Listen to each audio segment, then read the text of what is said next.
Hello विद्यार्थी मित्रांनो, तुमच्या येऊ घातलेल्या परीक्षेच्या अनुषंगाने आम्ही हे व्हिडिओ सीरीज तुमच्यासाठी घेऊन आलेलो आहे, ज्यामध्ये आपण मागील वर्षाचे पेपर्स डिस्कस करत आहे. त्यातल्या त्यात आपला भाषा विषयाचं सेक्शन आपण पाहत आहे.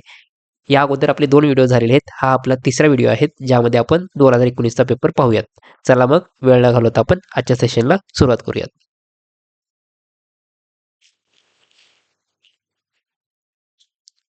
विद्यार्थी मित्रांनो 1 ते 3 साठी तुम्हाला एक परिच्छेद दिलेला आहे. तो परिच्छेद वाचून तुम्हाला त्या परिच्छेदावरील प्रश्नाची उत्तरे द्यायची आहेत. बघा तुम्हाला परिच्छेद विचारलाय. खालील उतारा काळजीपूर्वक वाचा व त्याचा आधारित विचारलेल्या प्रश्नांच्या उत्तराचा योग्य पर्याय निवडा. बघा उतारा आहे तुमच्यासाठी. मायाला 2 बहिणी होत्या. तिच्या आईला त्या तिघींनीही शिकून स्वतःच्या पायावर उभे करायचं होतं. मायाचे वडील सतत आजारी असत, त्यामुळे आईलाच कष्ट करावे लागत. तिने दुसऱ्याचे कपडे शिवून अर्थार्जन केले, खूप कष्ट केले, पण मुलींच्या शिक्षणासाठी काही कमी पडू दिले नाही. प्राथमिक शाळा महानगरपालिकेची असल्याने शालेय खर्चाचा प्रश्न नव्हता. त्यातून मायाने शिष्यवृत्ती परीक्षेत यश मिळवले होते. मायाने खूप जिद्दीने अभ्यास करून इंजिनिअरिंगला प्रवेश मिळवला. तिचे देदीप्यमान यश म्हणजे ती विद्यापीठामध्ये प्रथम क्रमांकाने पास झाली. 2 वर्ष नोकरी करून पैसे जमवले. जर्मनीला जाऊन पुढील शिक्षणही पूर्ण केले. परदेशात गेल्यावर आईने तिला बजावले, शिक्षण पूर्ण झाल्यावर देशासाठी काम कर. माया आणि मायाची आई यांची जिद्द वाखाणण्याजोगी होती. तर या उतार्यावर पहिला प्रश्न आहे तुम्हाला, पैसे मिळवण्यासाठी मायाच्या आईने कोणते काम केलं?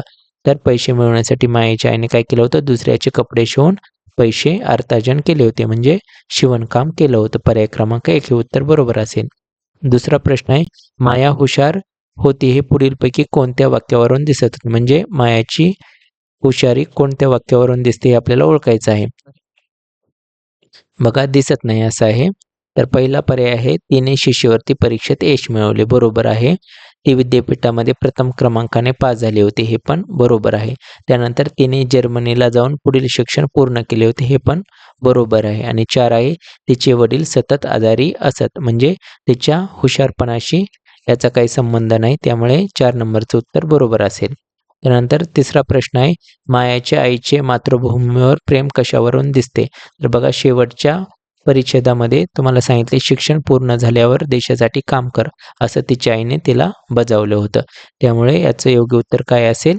पर्याय क्रमांक 2, मुलीला देशासाठी काम करण्यास सांगितले. बघा पुढला 4 ते 6 साठी तुम्हाला आहे, पुढील कविता काळजीपूर्वक वाचून त्यावर आधारित विचारलेल्या प्रश्नांची योग्य उत्तरे निवडा. बघा तुम्हाला कविता दिलेल्या आहे. उभारून कर उभे माड हे, शिरीवीरापरती झेलित वृष्टी, जरा पाहावे श्रीतेजावर तर बुडून जाते धुक्यात दृष्टी. हिरवे झाडे श्यामल डोंगर दुसळ निळसर तलम हवा ही, लाल गडूळ जलातून वाहे, उसळत खिदळत चंचल काही. भिजून गेले पंख तरी बसता तारावरती पक्षी, मध्येच ठिपके थेंब कोवळा फुलवीत जाळी वलयांची नक्षी. धोची मिरवीत काजळी धुरांची अगगाडे या दुरून उत्सुक, खडखड धडधड आज तिची पण भिजून झाली हळवी नाजूक. मग याच्यावर पहिला प्रश्न तुम्हाला विचारलाय, माडांना कोणती उपमा दिली आहे? बघा कवितेमध्ये दुसरी ओळ आहे, शिरी वीरांपरती झेलित वृष्टी, म्हणजे याच्यामध्ये वीरांची उपमा दिली आहे माडांना. 5वा प्रश्न आहे तुम्हाला, पुढीलपैकी कोणत्या शब्दाचा समानार्थी शब्द कवितेत आला नाही? बघा पहिला आहे पाणी. पाण्या हा शब्दाचा आलाय, पाणी म्हणजे जल आलाय. बघा लाल गडूळ जलातून वाहे, म्हणजे पाण्याचा समानार्थी शब्द जल आहे. त्यानंतर दुसरा आहे नेत्र, याचा कवितेमध्ये नाही आला समानार्थी शब्द. बघा तिसरा आहे पाऊस, पावसाचा पण समानार्थी शब्द आहे, पावसाला आपण वृष्टी म्हणतो. बघा त्यानंतर 4 नंबरचा आहे झेंडा, झेंड्यासाठी समानार्थी शब्द आले ध्वजा मिरवीत काजळी धुरांची. ध्वज शब्द झेंड्यासाठी आले. त्यामुळे योग्य उत्तर आपलं पर्याय क्रमांक 2 असेल, नेत्र. बघा पुढला प्रश्न आहे तुम्हाला, पाण्यावरती वर्तुळाची नक्षी कोण फुलवित आहे? तर बघा पर्याय क्रमांक 4 मध्ये आहे. पर्याय क्रमांक 4 मध्ये तुम्हाला याचं उत्तर सापडेल, मध्येच ठिपके थेंब कोवळे फुलवीत जळी वलयांची नक्षी. तर याचे योग्य उत्तर काय असेल? तर पर्याय क्रमांक 4, पक्ष्यांच्या पंखावरून ठिबकणारा पावसाचा थेंब. बघा 7 नंबरचा प्रश्न आहे, खाली दिलेल्या वाक्यात एकूण किती सर्वनामे आलेले आहेत असं विचारले. बघा दारामागे कोण लपलंय त्यांना मी पाहिलं बरं का. तर बघा या वाक्यामध्ये आपले सर्वनामे ओळखायचे. तर ह्याच्यामध्ये पहिलं कोण हे सर्वनाम आहे, त्यानंतर त्यांना, त्यानंतर मी. तर या वाक्यामध्ये एकूण 3 सर्वनामे आले, त्यामुळे पर्याय क्रमांक 1 हे योग्य उत्तर असेल. बघा 8वा प्रश्न आहे तुम्हाला अधोरेखित शब्दांचं लिंग ओळखायचं आहे. बघा रंगीबेरंगी पतंगाने आकाश सजले होते. तर बघा आपण काय म्हणतो, तो पतंग म्हणतो, त्यामुळे पर्याय क्रमांक 3 असेल पुल्लिंगी. त्यानंतर 9वा प्रश्न आहे तुम्हाला खालील दिलेल्या वाक्यातील काळ कोणता? आपल्याला काळ ओळखायचा आहे.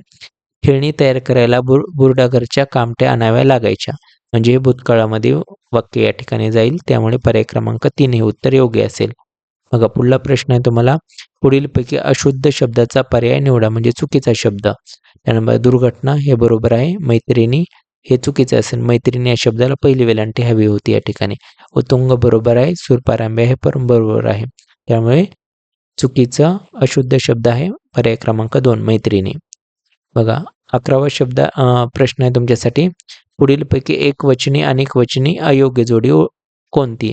बघा एक चादर अनेक चादरी बरोबर. पर्याय क्रमांक 2 झालर झालरी हे पण बरोबर. त्यानंतर एक किनार अनेक किनारी हे पण बरोबर आहे. वानर वानेरी याच्यामध्ये विरुद्धलिंगी शब्द दिलेला आहे, त्यामुळे हे चुकीचं आहे. त्यानंतर 12वा प्रश्न आहे बघा खालीलपैकी वाक्य अर्थपूर्ण होण्यासाठी योग्य पर्याय निवडा. आपली लबाडी पकडली जाईल या भीतीने मोहनची चेचाची टिंबटिंब. या ठिकाणी तुम्हाला ती शब्द जोडून वाक्य पूर्ण करायचंय. बघा आपली लबाडी पकडली जाईल म्हणून त्या भीतीने मोहन चे पाय लटपट कापले. त्यानंतर आपली लबाडी पकडली जाईल या भीतीने मोहनच्या पोटामध्ये बाकबूक झाली. आपली लबाडी पकडली जाईल या भीतीने मोहनची बोबडी वळाली. आपली लबाडी पकडली जाईल म्हणून मोहनचे तोंड पांढरे पडले. हे या प्रश्नामध्ये 4ही ऑप्शन बरोबर आहेत, त्यामुळे या प्रश्नात उत्तर 4ही पर्याय असतील. बघा 13वा प्रश्न आहे तुमच्यासाठी खाली दिलेल्या अर्थाची योग्य मन पर्यायातून निवडा. शूद्र माणसे शूद्र वस्तूंना बाळतात. तर बघा नंबर 1 मध्ये गाढवाला गुळाची चव काय. नंबर 2 मध्ये कोल्याला द्राक्षे आंबट. नंबर 3 कोला काकडीला राजी. नंबर 4 अडला हरी गाढवाचे पायधरी. तर हे या म्हणीला योग्य मन कुठले असेल? कोला काकडीला राजी. पर्याय क्रमांक 3 हे उत्तर योग्य असेल. बघा प्रश्न 14 ते 16 साठी तुम्हाला एक संवाद दिलाय, तो संवाद वाचून योग्य प्रश्नाची उत्तरे द्यायची. बघा संवाद आहे सूरज तिकडे बघ कोण आलंय. येऊ दे तू खेळाकडे लक्ष दे. अरे तुझी ताई आली आहे, मला वाटते तुलाच शोधत आहे ती. हे अक्षय सूरज दिसला का तुला? ताई तो तिकडे कोर्टावर यशसोबत खेळतोय. त्याला आज आईसोबत मामाकडे जायचंय. पण ताई उद्या तर त्याची बॅडमिंटनची मॅच आहे ना. उद्या मामाचा वाढदिवस आहे. आजी आजोबा पण आजच गावाहून आलेत, म्हणून आई आज चालली या. पण आई तुझ्यासाठी थांबले या. आता अंधार पण पडेल. मला सराव करायचा आहे मॅच नाही का उद्या. नुसता खेळतच असतो रे, अभ्यासाला जराही वेळ देत नाही. पण ताई खेळही तितकाच महत्त्वाचा आवश्यक आहे ना. ठीक आहे तू थांब, मी सांगते आईंना. तर बघा या संवादावर पहिला प्रश्न विचारला तुम्हाला वरील संवादात किती जणांचा उल्लेख आला आहे. बघा या संवादामध्ये किती जणांचा उल्लेख आहे. तर बघा सूरज 1, त्यानंतर ताई 2, त्यानंतर अक्षय 3, त्यानंतर यश 4, त्यानंतर आई 5, त्यानंतर मामा 6, त्यानंतर आजी 7, त्यानंतर आजोबा 8. तर बघा या संवादात एकूण 8 व्यक्तीचा उल्लेख आलाय, त्यामुळे या प्रश्नाचे योग्य उत्तर काय असेल? पर्याय क्रमांक 1. त्यानंतर दुसरा प्रश्न विचारलाय तुम्हाला वरील संवाद घडला ती वेळ कोणती. तर बघा हा संवाद आता अंधार पण पडेल, म्हणजे ही वेळ कशाची आहे? संध्याकाळची आहे. पर्याय क्रमांक 1 हे उत्तर योग्य असेल. मग पुढला प्रश्न विचारलाय तुम्हाला सूरज मामाकडे का जायचे नव्हते सूरजला. तर त्याची मॅच होती म्हणून त्याला मामाकडे जायचं नव्हतं. पर्याय क्रमांक 2 हे उत्तर बरोबर असेल. बघा पुढला प्रश्न आहे तुम्हाला खालील दिलेल्या वाक्यामध्ये चुकीचा असलेला भाग पर्यायामधून निवडा. अचानक इतक्यात जयेश ओरडला, हे साप तो बघ. तर बघा या वाक्यामध्ये ब हे चुकीचं असेल, म्हणजे पर्याय क्रमांक 4 हे उत्तर योग्य असेल.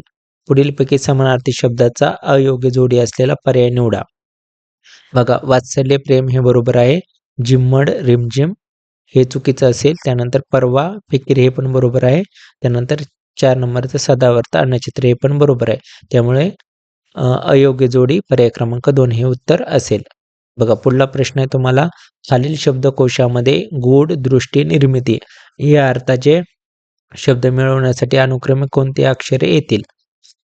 तर पर्यायामधील योग्य अक्षरे ठेवून आपल्याला या शब्दाचे समानार्थी शब्द शोधायचे आहेत. बघा यामध्ये 1 नंबरचा पर्याय बघू आपण. बघा गहन, गहन म्हणजे गूढ. त्यानंतर नजर, हे नजर म्हणजे दृष्टी हे पण बरोबर आहे. त्यानंतर रचना, रचना म्हणजे निर्मिती. त्यामुळे पर्याय क्रमांक 1 उत्तर आपलं योग्य असेल. बघा पुढला प्रश्न आहे तुमच्यासाठी, रिकाम्या जागी योग्य अलंकारिक शब्द पर्यायातून निवडा. आमच्या वर्गातील सर्वात कमी उंचीचा संजू म्हणजे टिंबटिंब जणू. बघा पर्याय क्रमांक 1 मध्ये दिले कुंभकर्ण, कुंभकर्ण म्हणजे झोपाळी व्यक्ती. त्यानंतर 2 मध्ये दिले भाट, भाट म्हणजे स्तुती करणारी.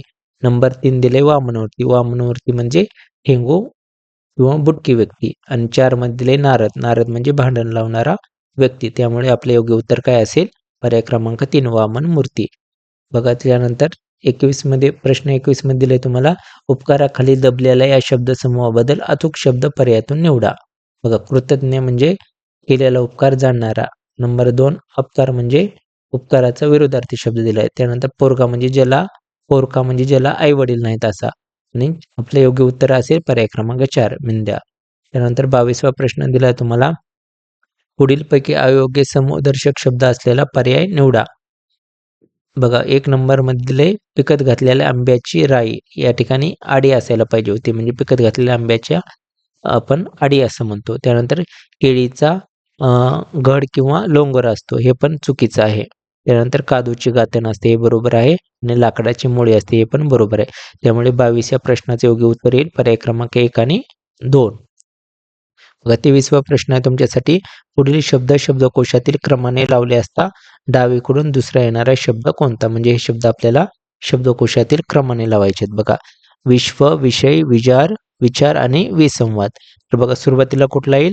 तर विचार येईल. त्यानंतर विचार येईल. त्यानंतर विश्व येईल. त्यानंतर विषय येईल. आणि त्यानंतर विसंवाद येईल. आणि आपल्याला काय विचारलंय? तर उजवीकडून दुसरा येणारा शब्द. तर उजवीकडून दुसरा शब्द काय येईल आपला? विषय. पर्याय क्रमांक 2 हे उत्तर योग्य असेल. बघा पुढला प्रश्न आहे तुम्हाला, पुढीलपैकी विरोधार्थी शब्दाची चुकीची जोडी. बघा 1 मध्ये दिलंय यश, अपयश, हे बरोबर आहे. सतेज, निस्तेज हे पण बरोबर आहे. काळजी, चिंता हे या ठिकाणी समानार्थी आले. त्यामुळे हे योग्य उत्तर असेल, चुकीची जोडी असेल. बघा शेवटचा प्रश्न होता तुमच्यासाठी, पुढीलपैकी कविता व कवी यांची अचूक जोडी निवडा. बघा कापणी सरोजिनी बाबर, त्यानंतर वासरू बालकवी, त्यानंतर रानवेडी तुकाराम दांडे, त्यानंतर सुगी बहिणाबाई चौधरी. तर बघा याचे योग्य उत्तर काय असेल? रानवेडी तुकाराम दांडे. मित्रांनो, व्हिडिओ आवडला असेल तर व्हिडिओला लाईक करायचंय. तसंच आत्तापर्यंत जर तुम्ही चॅनल सबस्क्राईब केलं नसेल तर तुम्ही नक्कीच चॅनलला सबस्क्राईब करा. यासोबतच आपल्या होतकरू मित्रमैत्रिणीसोबत हा व्हिडिओ नक्कीच शेअर करा. अशा नवीन व्हिडिओचा एकच प्लॅटफॉर्म म्हणजे पारक स्टडी प्लॅटफॉर्म. इथे होईल तुमची खरी पारख. थँक्यू.